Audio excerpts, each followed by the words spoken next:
Tremosa for 1 minute. Moltes gràcies, senyor president. Benvolguda comissària, dear colleagues.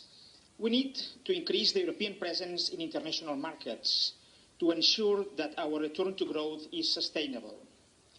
Moreover, I regret the misinformation campaign against TTIP. No agreement has been reached yet, and much of what is being said gets ahead of the events for purely ideological reasons. This is why I support the opening of negotiations to reach a deal for TTIP and would like to point out 4 issues that will decide my vote.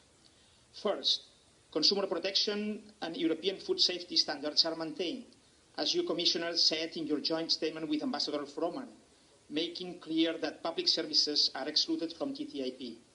Second, European SMEs are helped to increase their exports by lowering non-tariff barriers.